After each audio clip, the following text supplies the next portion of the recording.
اعوذ باللہ من الشیطان الرجیم بسم اللہ الرحمن الرحیم قال اللہ تعالی فی کتابہ المجید بسم اللہ الرحمن الرحیم وما ارسلناک الا رحمۃ للعالمین صدق اللہ العلی العظیم۔ محترم معزز سامعین و ناظرین کرام، ماہ ربیع الاول نہایت ہی برکتوں والا مہینہ ہے۔ اس مہینے میں ایک نعمت اللہ رب العزت نے ہمیں یہ عطا فرمائی کہ سید الانبیاء حضرت محمد مصطفیٰ صلی اللہ علیہ وآلہ وسلم کی ولادت باسعادت ہے۔ یہ بہت بڑا احسان ہے اللہ رب العزت کا۔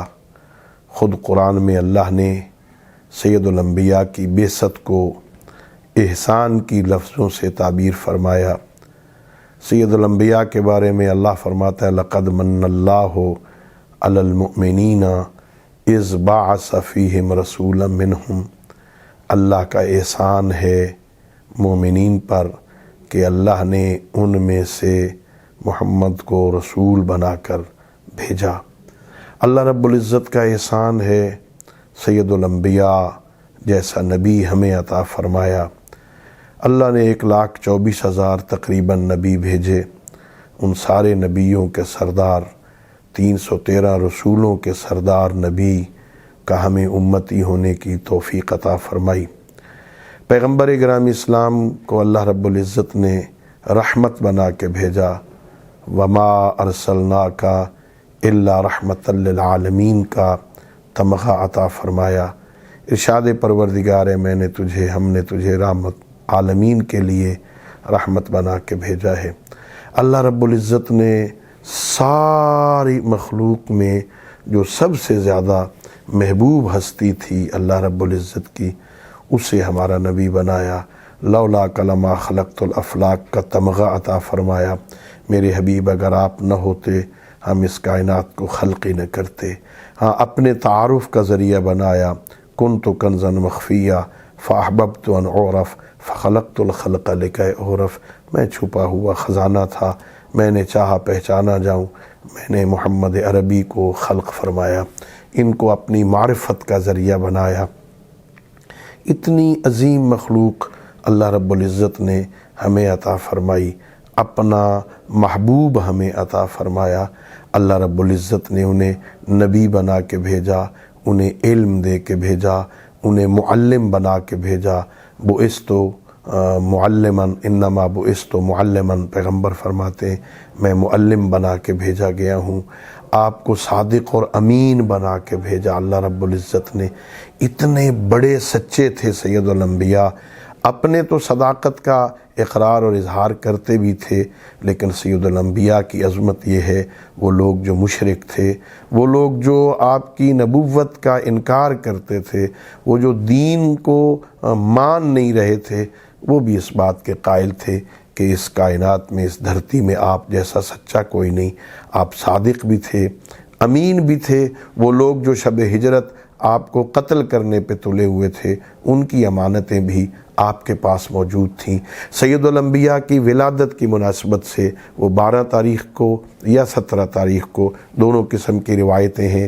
ہمارے نزدیک فقہ جعفریہ میں زیادہ 17 کی تاریخ کو معتبر گردانا گیا ہے، لیکن 12 کی روایتیں بھی ہیں۔ اسی طرح ہمارے اہل سنت بھائیوں میں 12 کی تاریخ کو زیادہ معتبر جانا گیا ہے، لیکن ان کی کتابوں میں بھی 17 کی روایتیں بھی ہیں۔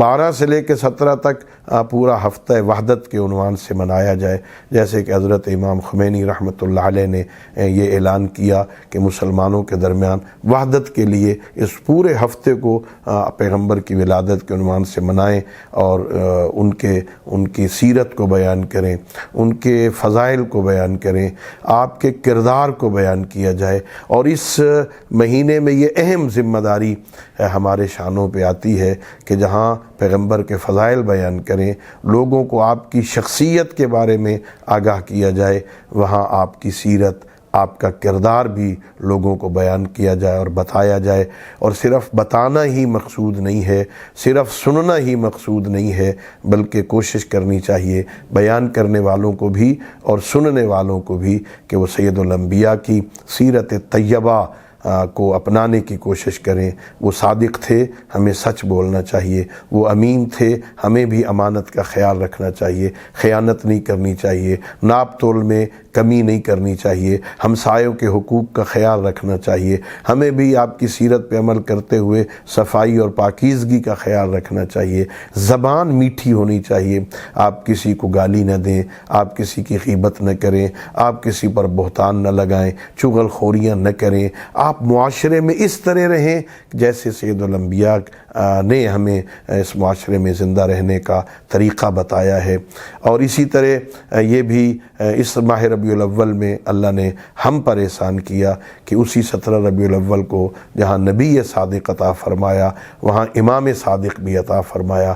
ہمارے لیے دوہری خوشی ہے، دوہری عید ہے، ہمیں منانی چاہیے، اور نبی صادق اور امام صادق کی سیرت کو سمجھنے کی کوشش کریں۔ میں اپنے تمام ناظرین کو، تمام سامعین کو سید الانبیاء حضرت محمد مصطفیٰ صلی اللہ علیہ وآلہ وسلم اور حضرت امام جعفر صادق علیہ السلام کی ولادت ماہ سعادت کی مناسبت سے مبارکباد پیش کرتا ہوں۔